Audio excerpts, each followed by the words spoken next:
Welcome to the Diabetes Podcast, where real people, real science, and real hope come together. Today we're talking about a term you've probably heard, but may not fully understand: ultra-processed foods. What are they really? Why do they matter so much for insulin resistance, cravings, and blood sugar? How are they different from just eating something out of a package?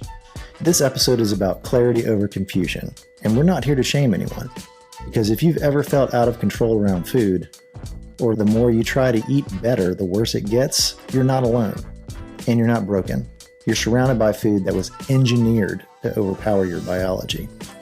Let's deep dive into ultra-processed foods and get you back into the driver's seat. Let's get into it.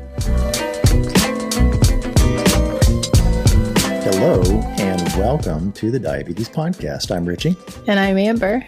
And Amber, today we are talking about ultra-processed food, something that I've heard of, but I would be at a loss to accurately describe. To start us out, can you tell us what are ultra-processed foods?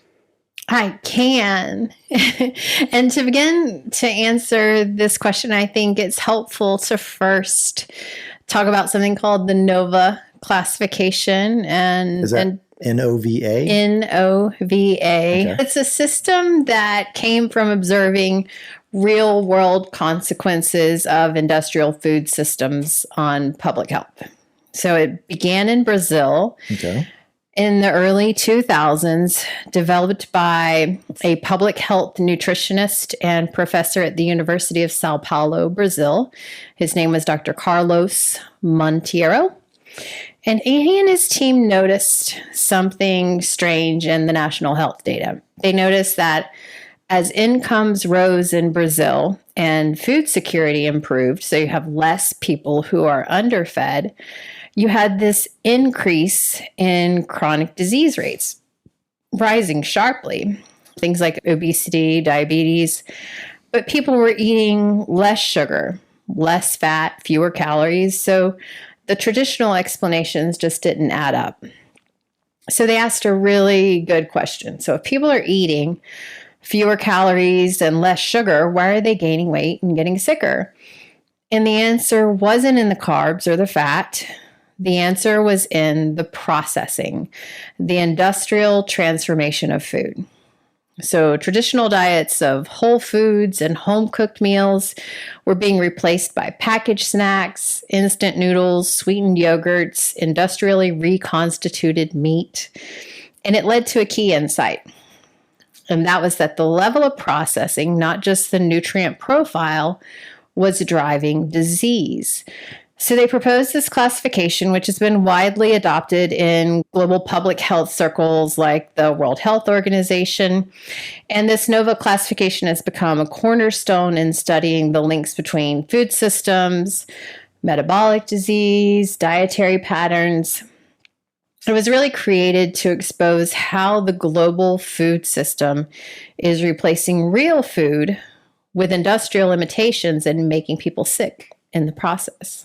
So it basically put food into 4 categories. Okay. So it's a very nuanced framework that has major implications for public health. And it's important because you can have 2 foods that have very similar macronutrients. We're talking carbs, protein, fat, but completely different effects on things like satiety, metabolism, gut health, and inflammation. And this is based solely on how much processing they've undergone. So these 4 food categories, you have group 1, and this is really the cornerstone of health. This is where I recommend people live. This is where you want your foods.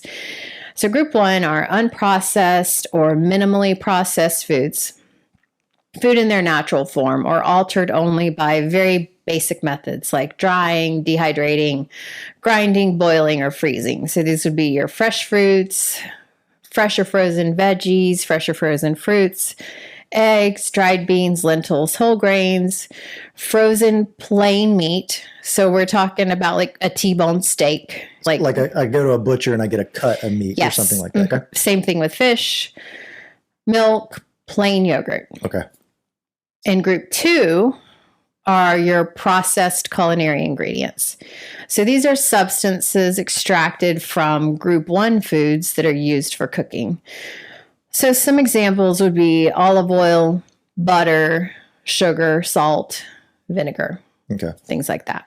If I'm baking or preparing a meal, ingredients that I'd probably have on hand to add to the meal or something. Yes. Okay. And then group 3 are the results of combining things that would normally fall into group 1 and group 2. Okay. So it's using traditional preservation methods like canning, bottling, fermenting. Think canned beans, your cheese, not canned cheese, but like cheese that where the product is cheese, maybe cheese and salt, pickles, bread. And this is like simple ingredient bread, like whole wheat flour, yeast, a little bit of salt, maybe some leavening ingredients, canned fish, sardines, as an example, and jarred tomato sauce. So it sounds to me like group 1 plus group 2 equals group 3. And really group 3 sounds, it's just a little more shelf stable maybe. Or the idea is I can... Some more modern preservation techniques. There's going to be an increase in sodium in group Usually, 3. yes. Yeah, okay. Yep, definitely in the case of like canned tomatoes and things like that, for sure. And then you have your ultra-processed foods, which are your industrially manufactured products made with ingredients you wouldn't cook with at home, including artificial colors and flavors, preservatives, emulsifiers, gums, isolated starches and proteins, sugar substitutes, or high fructose corn syrup, hydrogenated or interesterified oils. And examples of this would be your flavored yogurts, protein bars, and an example of some of the things that would be in this that would trigger that, oh, this is ultra processed, that grade 4 classification would be modified food starch, sucralose, asulfame, potassium, erythritol. So those last 3 are artificial sweeteners, soy protein isolate, artificial colors like red 40 and blue number 1. And then you have like soda and energy drinks. So a lot of the things just mentioned for the flavored yogurts and protein bars could be in that, especially your artificial sweeteners. And then breakfast cereals, which could have some natural flavors, and they would be called natural flavors, but it's really, the word natural doesn't mean anything on a food label, by the way. There's no guidance that says if you're going to use the claim natural, this is what has to be that. So basically, if I couldn't spell it, if my life depended on it, there's a good chance that it might be an ultra processed food. Is that right? Maybe. Everything's a chemical. If you said dihydrogen, you're like water. I could break down an apple into the molecules that compose it. But exactly. But my point is on the ingredients list, when I'm getting into some of the characteristics that make this an ultra processed food, typically that list is starting to get pretty long. And admittedly, if it's got more than 5 or 6 ingredients, that's a concerning kind of flag. And it's some stuff that I don't know what that is. It's not something I got off a tree or out the ground. Yes, like many times you've brought through the years, you've brought home drinks and different things, and I'm like, ugh, I'm not eating that. What do you? Because it's got like asulfame K in it or something, and that's a personal. That's an artificial sweetener. Okay. That's a personal preference, but I'm not going to have it, and I don't really want the kids to have it. Anyway, yeah. Mm-hmm. Then you have your frozen meals, frozen pizzas, and in those, you could have any of those that we've mentioned thus far, cellulose gels, cellulose gums, basically. Yeah, there's just, if it's got 25 things in the ingredient list, that's a very good signal that it's a highly processed food or ultra processed food. Would enriched wheat flour fall up under 3 or 4? Ooh, I would say 4. Okay. Yeah, because we're talking about, so like bread would be 3, and that's basically whole grain flour. Yeah, because we've had breads that have lasted for 2-3 weeks, the shelf life and shelf stability. Yeah, some of it more than that. Yeah. Yeah, it definitely has some of those like cellulose type ingredients sometimes. Yeah. Okay. So I'm just trying to understand the number system. I like categories and spreadsheets and stuff. Yeah, it's like I said, there's a lot of nuance in it as well, because it's like this is in between 3 and 4, and I don't know. There's no 3.5 though. I'm more trying to help the listener out. Yeah. As a result of listening to this episode, chances are you're going to start going around and you're going to start looking at ingredients list, and you're going to be like, "Oh, that's a number 4. Oh, that's a number 3." That kind of stuff. The more we can define what is a pretty nebulous concept, honestly, Agreed. I think the better. Yeah, then that led to this podcast, because I'm pretty sure you asked me that, and I'm like, we have all these steps in there, and it was like, okay, what is it really? Like, what's the definition? How do you know? Yeah, so beginning with the end in sight, in my mind, if we can somehow wrap this episode up with, let's just call it a working definition of ultra-processed foods as it relates to type 2 diabetes, general health, but specifically for our audience. General health. I've said no less than several dozen times in my life that a healthy diet for someone who has type 2 diabetes or pre-diabetes is a healthy diet for you and me, and vice versa. Like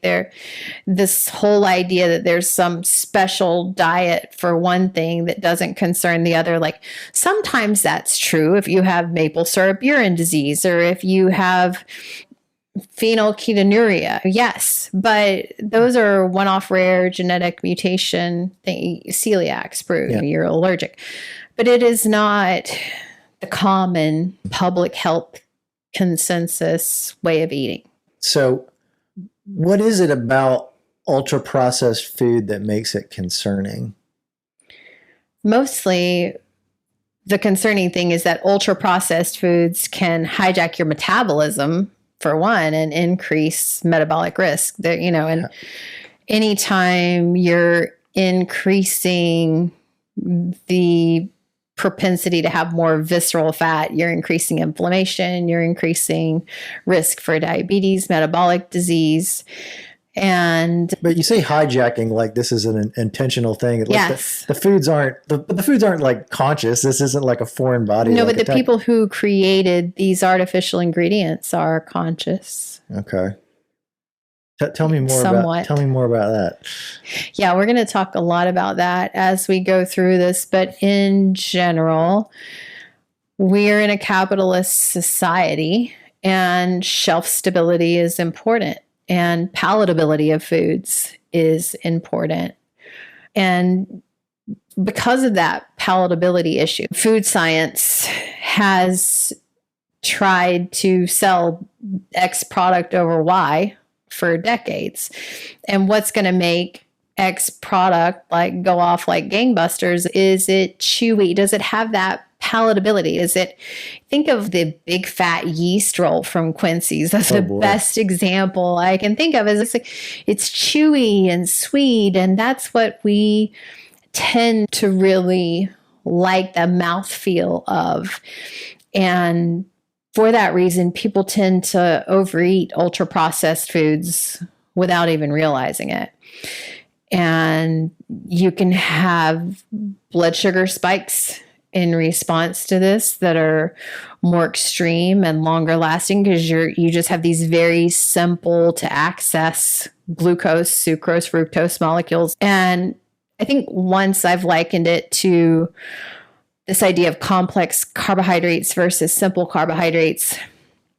Like simple carbohydrates are like the Charlie Brown Christmas tree, and complex carbohydrates are these 300-year-old oak trees. If you start out from the leaves and work your way down, it takes a heck of a lot longer with complex, these big oak trees, than the little Charlie Brown tree. It's like, boom, gone. And to me, it sounds like my body was designed to break stuff down. Yes. And then I'm already getting it broke down. Yeah. Like all of the chewing, all of the grinding and digesting that normally occurs in the stomach has already been done mechanically, externally, so that I'm getting it. You're the baby bird. The mom has already chewed it up. All right, that was it. That you say that you're not good with analogies.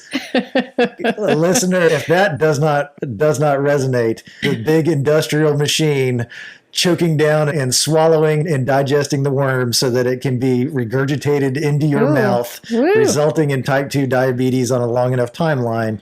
She doesn't always get the analogies right, but I don't. That one was chef's kiss. Woohoo. Good job. Sometimes I get it right.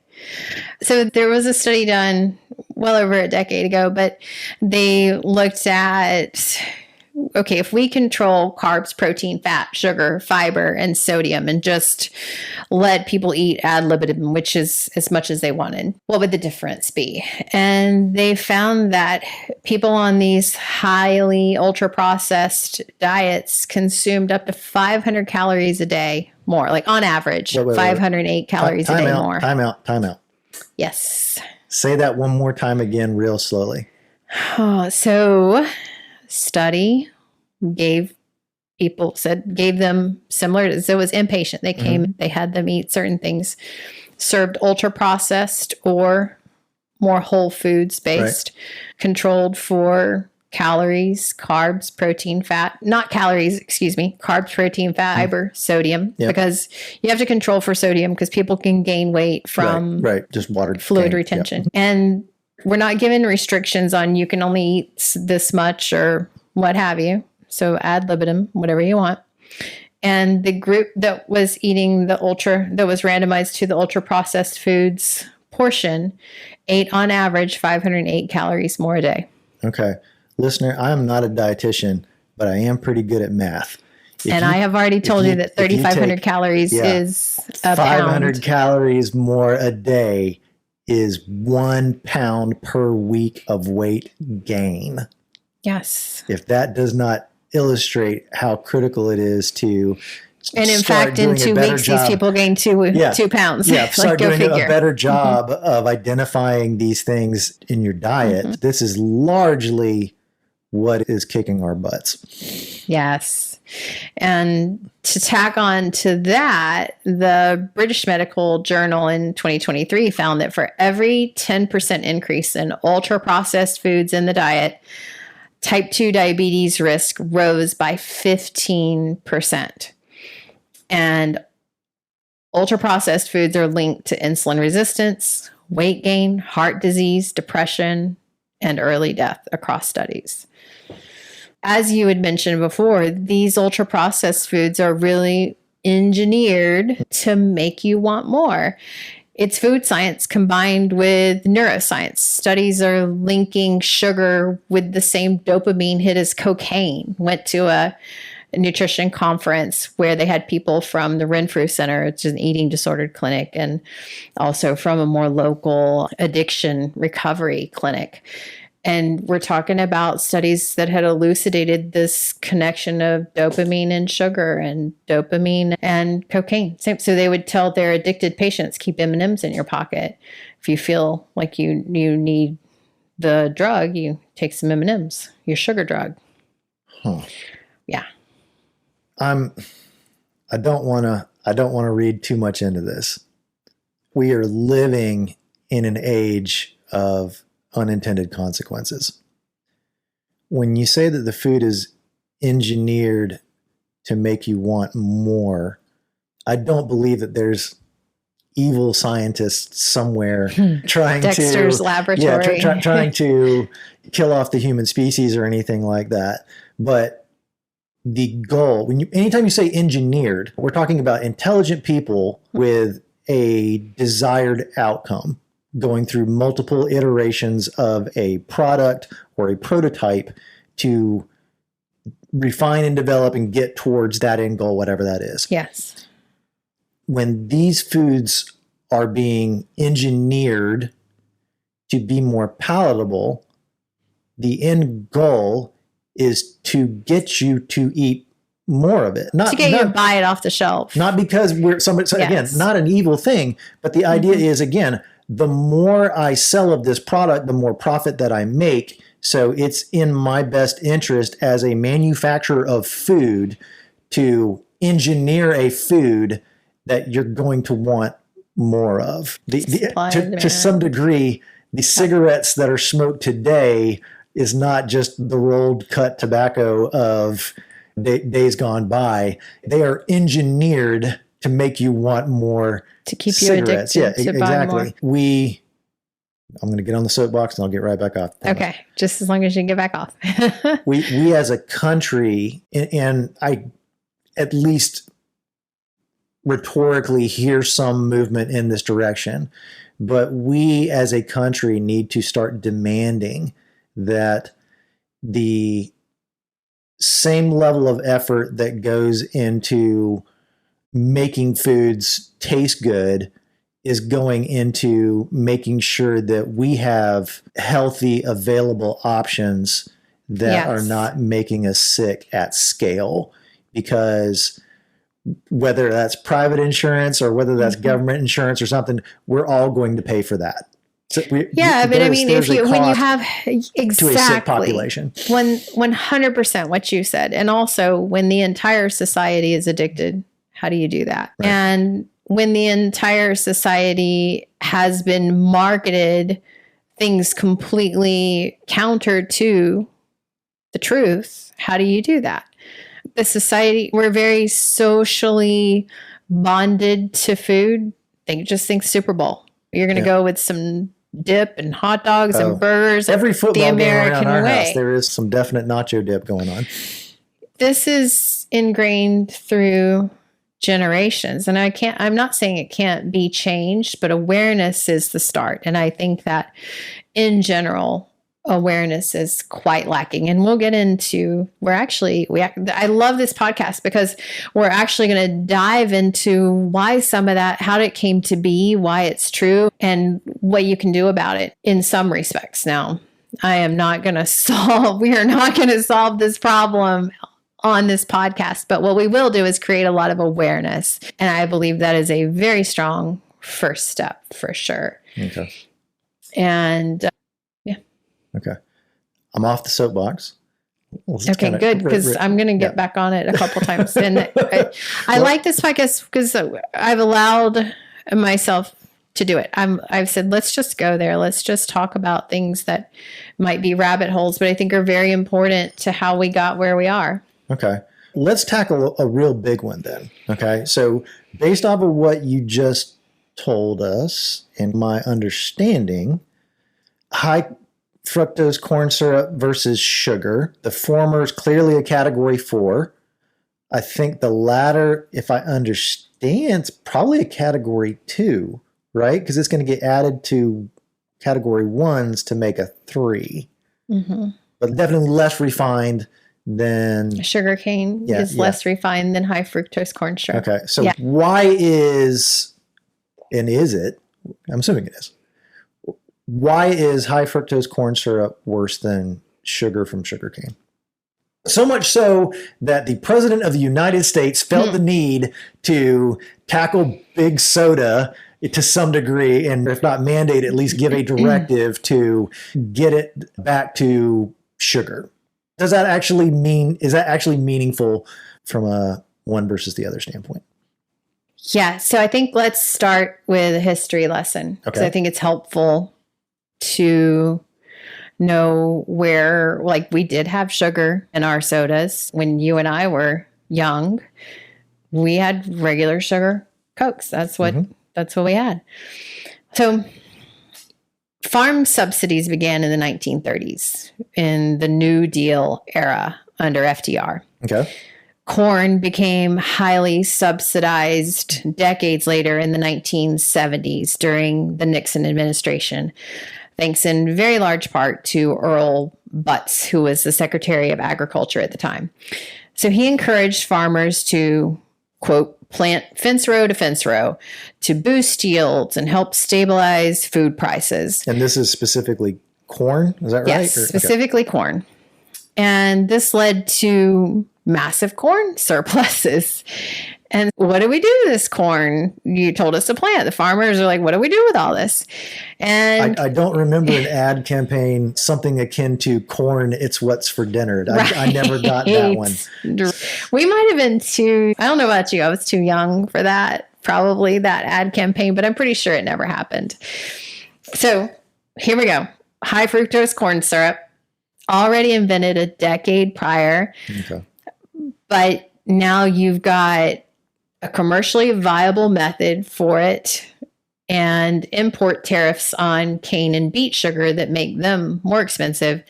And then I think we already talked about the corn surplus. So it's really this perfect incentive for... It sounds to me like a supply and demand situation. I've got a product where I'm just guessing, if I've got corn surpluses, I can probably get it on the cheap. And I see the... And it's subsidized. Mostly imported product. We're also living in the age of tariffs. This other product on the rise. Again, this isn't evil, nefarious people starting this stuff, but this is very much unintended consequences of the almighty dollar almost. It's, Yes, and this is going to play out again and again. Still does. You've got a much more highly processed product in high fructose corn syrup than, say, sugarcane or beet sugar. So, because corn is milled to extract cornstarch from the corn. And then there's an alpha amylase enzyme, which is used to convert that cornstarch to glucose. And then another enzyme, glucose isomerase, is used to convert a portion of the glucose into fructose. Are these naturally occurring enzymes? No. Okay. These are engineered in this case. Okay. So the result is high fructose corn syrup 42, which is 42% fructose, 58% glucose. Who cares? Or high fructose corn syrup 55, which is similar in sweetness to table sugar. Okay. And used in soft drinks.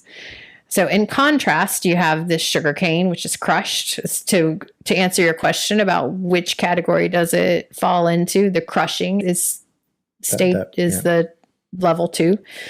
The juice is boiled and crystallized. There's no enzymatic reshaping of molecules. There are fewer steps, fewer enzymatic reactions.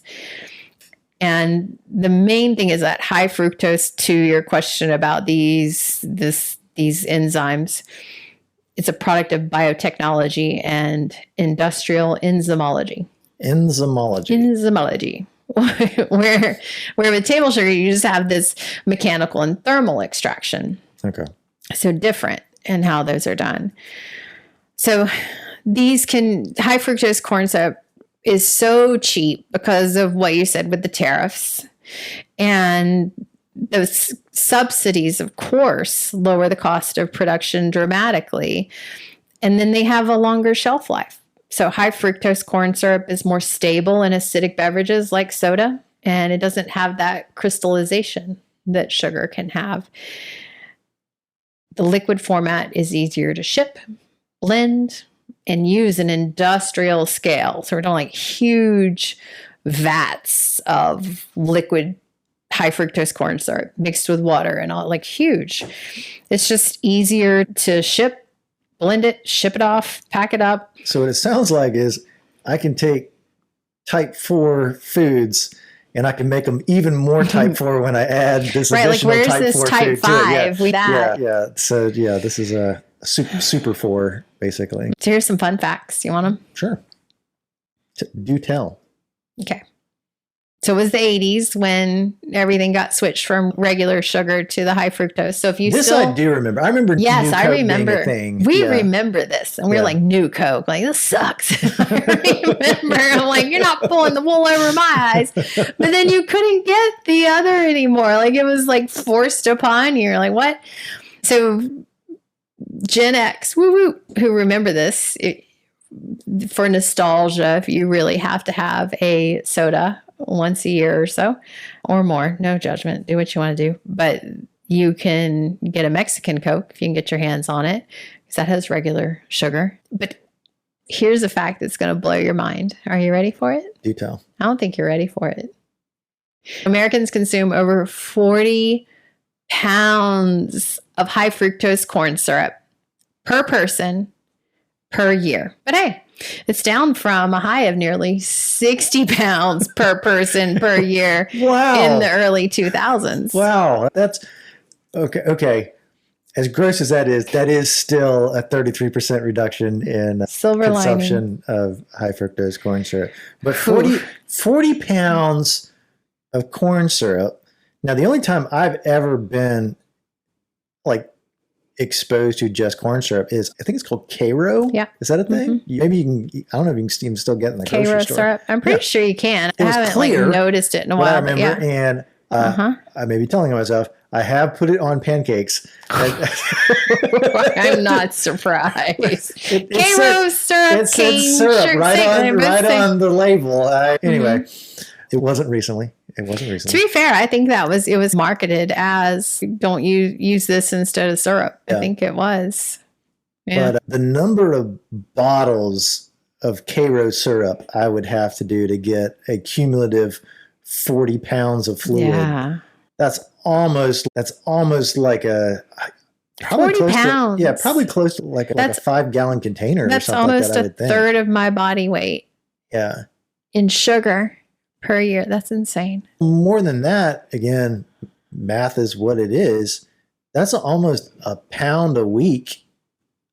It's like of sugar. 52 weeks a year and 40 pounds. Yeah. That's a little bit less than a pound a week of just pure syrup. Crazy. We wonder why we all have dental cavities. Not we all, but as a society. There's so many things. So people caught on, well, we don't want high fructose corn syrup. And there was a marketing attempt to rebrand high fructose corn syrup to use the term corn sugar. And thankfully, this was rejected by the FDA. No, you don't. But it's just amazing. Let's just call it something different. See if people notice. Yeah. All right. So on the list of ultra-processed food, what about I know particularly there's a lot of talk these days about like seed oils. And I think a long time ago, there was more talk about hydrogenated oils and like trans fats. Can you talk about that a little bit? All of that, I'm assuming, falls up under the ultra processed foods, correct? Yes, pretty much. There are definitely differences in research outcomes between hydrogenated oils and seed oils. Very different. But what I had said specifically in that class 4 category, or the ultra processed foods, were these things called enteroesterified oils. What? Enteroesterified. Can you spell that? Oils. INTERESTERIFIED. Okay. Enteroesterified oils. They're not the same as hydrogenated oils, but in enteroesterified oils were developed to replace trans fats in many ultra-processed foods. So, like, looking at the timeline of things, you first had the saturated fats that were identified as, oh, wait, should we look at this? Should we pay attention? So, just as a refresh, these are found in butter, lard, tallow, coconut oil, palm oil. If you're looking at a T-bone, it's found in that white fat that goes around it, marbled inside. And saturated fats were really demonized in the late 50s to the 70s due to links with heart disease. And this was actually brought to attention by Ansel Keys and his diet heart hypothesis. Ansel Keys, since you're military, former military, was most famous for developing the K ration for the U.S. military. And this K ration was revolutionary for military logistics, but was high in sodium, high in saturated fat, low in fiber, and low in fresh nutrients, and heavily reliant on preserved processed ingredients. So it was really just meant for short-term use. You've got a lot of people to feed logistically. Like, how do we do that? Not just that, I can tell you from personal experience, how do you move food at scale? Yeah. Like it's unrealistic to have big refrigerated trucks moving in a war zone. So it comes down to how can I package this, distribute this so that almost the individual can carry what he's going to need for the next 72 hours, whatever that is. And very calorically dense. Yeah. Because you're feeding active grown men who are expending quite a lot of energy. Not just that, if you go back to at the time, the phrase is an army marches on its stomach. One of the things that particularly infantrymen get really good at is carrying loads. So I'm not just moving my body around.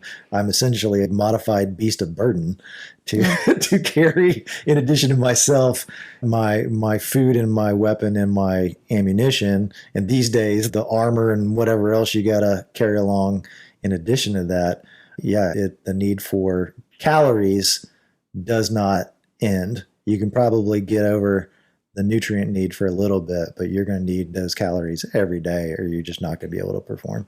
Yeah. The K ration was around 2,800 to 3,000 calories. And fun fact, came with cigarettes originally. So you got to work on the morale there. Yeah. So he was one of the first scientists who publicly linked diet, cholesterol, and heart disease. And again, we're in the 1950s here. And so he really gained a reputation as a problem solver in nutrition science. And so I think, and this is my opinion, I think this led to maybe not having enough questions asked when he found that countries with higher saturated fat intake had higher rates of heart disease. I'm not saying that saturated fat doesn't lend to heart disease. I'm not saying that he was wrong. I'm saying that there was more nuance in it than just that. Because no one questioned key problems with this observational study. So here's a few. No controls for smoking, first and foremost. No controls for sugar intake or industrialized food processing. And the biggest problem is that after this, substitutions were created that weren't any healthier. Okay, we have this product to sell. You're telling us we got to take saturated fat out. What do we replace it with? And what they did, the reason why it's called trans fat is they took that fatty acid chain and they changed it from a cis bond to a trans bond. They just scooched it over. Like, hey, it's different, but it created this trans fat, which acts in your body a lot like saturated, but you're actually increasing the processing of this. That was one thing. And the other problematic thing was when that same thinking on rations for the U.S. military was translated to the general population. No, Sally Homemaker and her family do not need the same nutrition as this 200-pound soldier out in the heat of the day and doing army stuff. Sorry for that. Well, not just that. I mean, the calories is what calories is. It was made to be short term, too. Is a very shelf-stable food. Yes. I don't have to refrigerate it. Nope. I can move it around and subject it to any number of terrible environmental conditions, and it's still going to be edible a long time after it's packaged and leaves the Yes, the you factory. will survive, but is it the best for you? Probably not. And this is one thread in the big unraveling of the health in the modernized world health system, the civilized world. And again, I may be overreaching here. We started out in the 1930s when these things are starting to be created. And we talked about his research in the 1950s. But we've also talked about like diabetes being like this 20-year arc of subjecting myself to, let's just call it not ideal food and behavior choices. In 58, there's 1% of the population with type 2 diabetes. So it's still very rare. Yeah, the timeliness to this with trans fats and the packaged food, the TV dinner generation. They've become more popular, yes, but they have not been prevalent for decades now to start seeing this change to where in 58 we're at 1% and today we're at 11%. So more than a factor of 10 increase in this disease amongst the population. Yep. Yeah. So that brings me to something that I saw driving down the highway. Literally this week, saw on a highway billboard Steak and Shake ad. So picture this. Large, red, just driving down the highway, minding my own business. I was having a good time listening to stuff. And then this large red billboard with fries slapped across it that says 100% beef tallow, 100% better fries. How do you measure 100% better fries? Right? Oh my gosh. My eyes could not have rolled back further into my head at this billboard. Listener, this is also a good time to mention that I regularly bring home things, let's just say, that don't meet Amber's dietitian approval. She may be more sensitive to these kinds of, let's just call them dietary assaults, than most people. And there's a lot of them. Yeah. Oh my gosh. Just this idea that health comes down to removing one villain ingredient and suddenly we're making America healthy again is ridiculous. You've seen this movement. Yes. And so you have influencers in the middle of their grocery stores proudly buying fruit snacks that have this no red number 40 in bold letters across it. The fact that my teenage kids know what red number 40 is ridiculous. They're a little more in tune than a lot of other kids. They're not in tune because they were listening to mom say that you shouldn't have red 40 or you need to be watching out for artificial colors. They don't listen. They totally got this from non-Amber sources. Yes. So you have this influencer, fruit snacks, no red 40 in bold letters, as if they're doing something for their health. I would be more impressed if they picked up an actual fruit and was, oh, look, it's a fruit snack and it's a piece of fruit. That would be fantastic. So let me be clear. I am not here to defend red 40. I find it there's this very interesting phenomenon on other dietitians' social posts where they try to point people to this bigger picture of health. And somehow that turns into some strange belief that if you're not for this ban, then you're against it. And that's not true at all. Red 40 is a petroleum-based dye that's absolutely a red flag for ultra-processed foods. But here's the thing. Did you say petroleum-based? Yes, I did. And so what's really cool in food, in the world, in the realm of food science, they have actually taken to use bugs and the color of beetle shells. But crushing these to get this red color. Yeah. And to get food color. And I'm all for that. I think actually some indigenous cultures have used that forever. Yeah, but that's just me. If you try to sell bugs to the American public, they've added this into foods without announcing it. Hey, with new bug flavor. I didn't see any social influencers in the market. Hey, there's bugs added now. In fact, they've tried to use it to be like, oh no, there's bugs in your food. Newsflash, there's been bugs in your food. There is a standard that says so much is allowed. You can only have 2 cricket legs per I'm just picturing is there something in my teeth? Yeah, this is, for me, I guess, common. I don't know. I have a different education around food production than many people, but that's allowed. That's the difference between dog food and human food, is how many bug parts and rat feces are allowed in the food.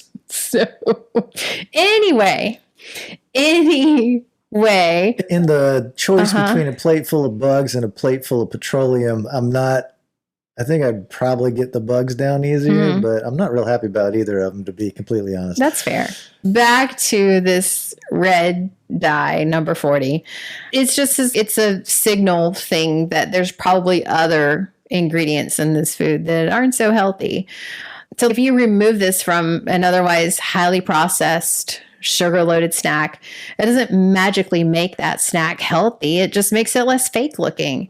Same with your fries. Yes, beef tallow is more stable than industrial seed oils only because of the smoke point of that fat. And it's when they're cooked for that high a temperature for that long, it creates these rancid oxidative byproducts. And so that's really where this can go wrong in industrialized cooking. But let's not pretend that a basket of tallow fried potatoes served next to a white refined flour butter coated hamburger bun and a double cheeseburger with processed meat, and it doesn't matter, 0 calorie or sugary soda. Let's not pretend that's a health food. It's not. It's not. So I don't care any way you slice it. It's not a health food. However you're looking at your determinants of health, that is not one. So you would have preferred it to say 100% beef tallow, 100% still fried. That's basically still not good for you. Yeah, but come get them because you like the taste, or you just aren't that interested in what this is doing to your health. Sure, that's more honest. Yeah. Yeah. Okay. What about processed meat? Processed meat. Yeah. McDonald's has a 100% beef claim. So that's good. It's a setup, right? It's a trap. I would lie if I say that I had not eaten McDonald's in the past year. But even in the act of doing it, I know that's not a good choice. I know that's not a... Yeah. It's more, I'm very hungry right now, and this is right here. And disclaimer, this isn't about judgment. Okay, I know we said that in the beginning, but I just want to throw that in here again. This is not about judgment of the individual. Am I judging our U.S. food system and where capitalism comes in and plays a role in food production? Maybe. But the individual, no. But yes, 100% beef claim. Let's go there. So this can include trimmings, connective tissue, and emulsified meat that's been formed into a uniform patty. Okay. So some chains do add seasonings and preservatives directly to the meat. Oh, they add some preservatives. Yeah. Oh, yeah. Others use processing techniques that can help control moisture and texture of the burger. So no, it's not just beef in the way that we would think would be logical to think of that term. Just beef is just beef. No. So I'm going to detour a minute because I really want to talk about processed meat when it comes to mad cow disease and bovine spongiform encephalopathy, because this scared the mess out of me. Like around 2000, I remember reading about this, and scientists were like, we don't know. The problem is it's dormant for like 10 or 20 years. So are we all going to have sponge brain in 20 to 40, 30, 10, 20 years from now? So this is just, I'm sure most people listening, depending on your age, can remember this mad cow disease scare. And so what this was is a huge beef scare in the 90s. For me, it came around in the 2000s because who knows? I wasn't paying attention. Who knows? But it was a fatal brain disease in cattle. It was caused by misfolded proteins called prions. And so this was the part that was scary for me, these prions, because they were misfolded proteins. It wasn't, and these misfolded proteins were causing holes in the brains of cattle, and if people were infected in the brains of people. So it was like, what? Because it wasn't bacteria. It wasn't a virus. It wasn't salmonella or E. coli. It wasn't like maybe I'll get sick, throw up, diarrhea, and probably recover. This was way scarier at the time. But I think it's important to talk about because of the processing of beef and how this came along, because these prions are incredibly hard to destroy, even with cooking. And in humans, very rare cases, they can cause Creutzfeldt-Jakob disease. I don't know. I think I'm pronouncing that decently, but in humans, which is a degenerative brain disease that's caused by eating contaminated beef, especially meat that contains nervous system tissue. So this was related to specifically beef, correct? Specifically beef, and specifically nervous system tissue in beef, which you would think that's not a big deal. I'm only having the all beef patty. Yeah, with special sauce, lettuce, and cheese. Yeah. So this started in Europe, in the UK, and it was learned that cows were being fed meat and bone meal from other cows. And this was not just happening in Europe. It was happening in the United States as well. So it's a pretty common practice that to supplement the diets of some cows, you could feed them different parts of different animals, including cows, including sick and infirmed animals that were killed. And you could recycle, if you will, this food product. So in the U.S., McDonald's and other meat processors came under scrutiny because fecal matter and spinal tissue could be present in these mechanically separated beef patties. Because at the time, that mechanical separation process could inadvertently pull in brain and spinal cord material from the cattle, like another high-risk tissue, like the tonsils and the tail, things like that. So that was a small but real risk of prion contamination. And in one particularly concerning revelation, they found that the sprays used to clean the kill floor were splashing back up off the kill floor and aerosolizing fecal material and these prions and contaminating the meat. Either we with just call that spatter. Yeah, not fun stuff. So a lot of things have changed because of what this brought to light back then. Some serious reforms came from public backlash because they're like, what the... What? Right. Because people were ignorant to this at the time. And so then you had bans on feeding cattle to cattle, 1997 versus USDA saw to that. Probably a good idea. Yeah, but there's still some things that are still allowed. Like there are little loopholes in there that that can still be done. Like you can still use parts of chickens and pigs and different things at times. Then there was also a call for the removal of specified risk materials like brain, spinal cord, certain nerves. They have to be removed from cattle over 30 months old, which brought me to the question, wait a minute, if you've got to do all this extra work once a cow is 30 months old, that means all the cows are getting slaughtered prior to 30 months old now. Yeah. And there's a couple of reasons for this. Number one, it saves them from having to do all of that. And secondly, it's faster turnover. If we can, like a cow is going to fatten somewhere between, I think, a year and 18 months. I'm not a specialist in this area, but I believe that's what I remember. So why not just churn it out? And then there's, going back to what's changed since then, stricter mechanical separation guidelines, no more getting of the spinal cord tissue in there, and more traceability and inspection in slaughterhouses. So like if this breaks down and you have cross-contamination, where are the checks and balances and food inspection, USDA certified, that sort of thing. And why this still matters today is because when we talk about the processed meat or mechanically separated meat, we're talking about a system that was optimized for efficiency, not safety, until people got sick and then died. And then, maybe we should look at safety. And I could go into Nestle. I could talk about things with formula and breastfeeding, and maybe that's a whole other podcast. But and I would like to do a whole other podcast also on prions and misfolding of proteins, because we did the islet amyloid polypeptides and how the problem there was this misfolding of proteins that causes the attack on the pancreatic beta cells.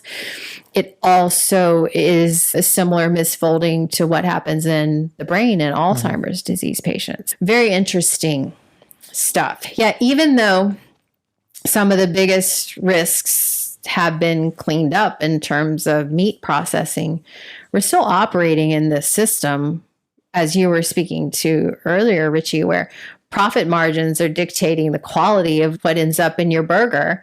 And processing methods are still very unclear, very opaque, and the burden of discernment is left to the consumer. And the consumer this isn't something every consumer knows. You've been married to me for 23 years, and I've talked about processed foods. I've talked about I'm not eating that, and you're like, oh, she's just a snob. But because I'm not going to push my beliefs onto you, you have to figure it out for yourself. And I can give you information, but you have, like, people listening, are you a vegetarian now because of what I just told you? I mean, maybe it's having you think a little differently, but man, that tastes good. Or what I got from this is probably first step is, if you're going to eat beef, eat good beef. Get a good cut from preferably a local butcher. Kind of sounds absolutely, yeah. And then the next thing is, I probably want to have a conversation with my butcher about, like, where and under what conditions are the cows being raised. Yeah, but that's a very privileged way of eating, is it not? But that at one point in time, beef wasn't what's for dinner. The campaign has not always existed. Exactly. Particularly for people of more modest means, it was a big to-do to have the meat on the table. And it was usually a dinner thing, because I wasn't having that at breakfast or lunch or any of the other kind of stuff. And we just didn't have the volume of stuff that we do now. And again, unintended consequences or secondary and tertiary effects, if you want to think of it that way. If the food I'm consuming was specifically designed to be very cheap and easy and fast to prepare and all that other kind of stuff, I don't think that anybody was in the back of that or in that development process of that particular product saying, what about type 2 diabetes? Or right. What about, like that no. guy. Mm-hmm. Be quiet, Derek. That's the scientist that died from heart disease. Yeah. It's not a concern. It was not the goal of the development of the product. Yep. And I guess maybe that's really, for me, the big takeaway is the less product that I eat and the more real food. Real food. Yeah, exactly. Yeah. Real food. Closer to as much number 1, maybe some number 2. Let's really ratchet back to number 3. And if it's number 4, there's probably a better choice. And it may mean I have to do a little more prep work. I may have to prepare some meals. I may have to put some thought into, I get hungry every 4 to 6 hours. I can almost plan for this if I think about it ahead of time, as opposed to I'm just gonna go and then get really hungry and then make bad food choices. What you just hit on is absolutely central to understanding this whole thing. Yeah, you're going to get hungry every 3 to 5 hours. And what's hilarious, it's so funny to me that we get hungry and we're surprised that we're like, where did this come from? It's going to happen every 3 to 4 hours. You're going to get hungry. But do we prepare for that? No, it's what's in front of my face. What looks good? What am I overly hungry? Then I'm going to crave more sugar and fat. Think about it. Like, what's more important for so many people? The $5 value meal with the unknown risks, or a $12 burger where you see a picture of this local farmer and the cow was cared for using ethical animal husbandry. Like, in our heads, we're thinking the latter one. I want to know the cow was cared for and it lived in green pastures its whole happy life, which isn't going to be past 30 months, just telling you. But the reality is, in the moment when you forgot that you get hungry every 3 to 4 hours and you were in the middle of something else, middle of your day, doing your other stuff, it's so much easier to go through that fast food place. But at the $5 value meal, I don't even have to get out the car. Exactly. I need it right now. Exactly. And from the time I place my order to the time it's going in my mouth is going to be less than 10 minutes. Yes. And there's no way that I can go get parking or go to a place or even better, I would have to go to the grocery store or the local butcher or wherever, get the thing, take it home, prepare the thing to have it. Absolutely. It's just, we're not planning on how to nourish ourselves. And as a result, afterthought, in the absence of planning, it's rolling out like what you would think it is if I was any other thing in your life. I don't know if this and whatever falls in your term mouth existed before now, but eating by the seat of my pants is really what it I like it. What it comes down to is I want to see a visual of that. I can tell you the visual. It's a good thing that we are an auditory medium today. My goodness. It's not good. Yeah. What you're thinking of, is it affordable? Can I get it quickly and just go on about my day? Yeah. Does it meet this urgent feeling hunger need? Because it feels very urgent in the moment, for sure. Yeah, bring us home, Richie. I think if you could, I think for me, again, I like the 4 categories. That was new information to me. I'd never heard of that before, despite being married to you for a really long time. I feel like you've been sitting on some information that was sitting on a gold mine, Trebek. Can I intentionally get more, my total daily calories in my meals, can I compose them of more type 1 foods? Of course you can. The question is, will you? So, fair enough. But you have been. Let's give you some credit. The takeaway is, let's just don't even modify what you're getting to eat on a weekly basis. Just start writing down. I had some 1, had some 2s. There's some 3s in there. Ooh, here's a 4. Oh, there's another 4. There's another 4. More 4s. That's probably indicative of there's a problem. But the first thing is just awareness. Starting to categorize your food with the understanding that when my diet is composed of more 1 than more 4, I feel better. My body performs you should feel better for sure. Inflammation goes down. Yep. A lot of things, specifically as it relates to type 2 diabetes, that inflammation going down is a big one. That's a really huge thing. And yes, and I'm going to tie this into the podcast we did on nutrient density. What can you add to foods to make it healthier? So if you were thinking of having a flavored yogurt, could you instead have plain yogurt and add in a ton of fruit? Yeah. And if at first you're like, this isn't as sweet as I'm used to, this isn't really what I was looking for, maybe a teaspoon of honey drizzled over the fruit until you can get away with not adding the extra sugars. Well, I think also it's fair to say when I have a plain yogurt and I add fruit to it, that's not going to be able to compete with an engineered product that's designed to be more palatable than that. It might not compete in terms of taste profile, but you should feel just as awareness full of that, right? Yeah. I see what you're saying. Instead of adding honey, just recognize in 2010, people were that concerned about the amount of social media I'm consuming, and now everybody recognizes that it's a little bit out of control because it's been engineered to be more engaging, and that part of my brain that has this positive feedback loop is totally getting gamed every time I pick this up, but I'm having trouble. So that's all I'm getting at is, yes, it does not taste as sweet or maybe not be as palatable, but this is what normal food tastes like. And if I'm craving the other thing, it might just be because you're addicted, conditioned and programmed to an engineered food that was specifically engineered to be more chewy or more sweet or whatever it is. And that's now what my normal is. And if it doesn't taste normal,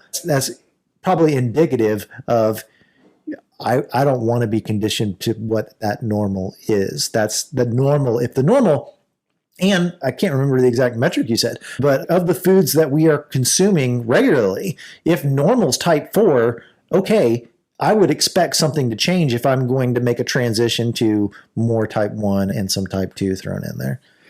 What were you not remembering about the stats? Of the calories consumed in the standard American diet. 40% were added sugars and fats. Okay. Yep, 40% of calories added sugars and fats from our nutrient density podcast. So in moving that 40% down to 30 and to 20 to 10, Mm-hmm. I would expect there to be a change in how some of this stuff tastes and how you feel. Yeah. And I think you'll also notice greater satiety. You'll likely notice feeling fuller longer.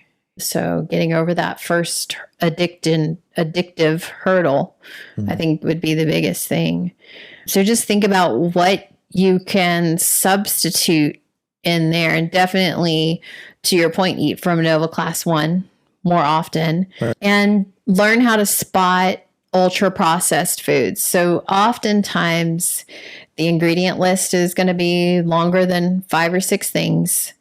And notice words that, as to what you said earlier, notice foods that you wouldn't cook with, especially additives. Or can't spell. Yes. And if the words are like all crazy, think of your suffixes. Yeah. Things that end in "-ose." Sucrose ends in "-ose. So it's not all ultra processed. But if it ends in "-ose" or "-ate," like acetylacetate, a lot of chemical names kind of end in "-ate" or "-ide." Formaldehyde. Definitely don't eat anything with formaldehyde in it. But just if the suffix is "-ose," "-ate," or "-ide," and the ingredients list is 5 or 6 long, probably more than 5 or 6, yeah. Yeah, probably of a higher processed or ultra processed food. All right. That one, they're all a lot. That one was particularly long. I think this is one of our longer episodes that we've done to date, but good stuff. Really important. Please, folks, start taking more time to be more intentional about the food, not just that I'm going to put in my mouth in the next 30 minutes, but that I'm going to put in my mouth for the rest of the week. The more you kind of plan and intentionally target foods that are going to make you feel better, and then do the legwork to make sure that those are prepared in a way that you can consume them when you need them, that's how this starts to turn around and starts to get better. Thank you for tuning in to the Diabetes Podcast, and we'll talk to you again next week. So here's what we learned today. Ultra-processed foods don't just feed us, they reprogram us. They change how we feel hunger, how we feel full, how we feel in control. But once you see the system for what it is, you're no longer trapped by it. You can start making small, powerful choices that give you your energy back, your focus, your food freedom, your future. And you don't have to do it perfectly. You just have to start doing it with awareness. If this episode hit home for you, share it with someone who needs to know that they're not crazy for having food cravings they're marketed to. They're just reacting to an ultra-processed world. Want help making the shift? Head to empowerdiabetes.com, where real remission becomes possible. Until next time, take courage. You can do this, and we can help.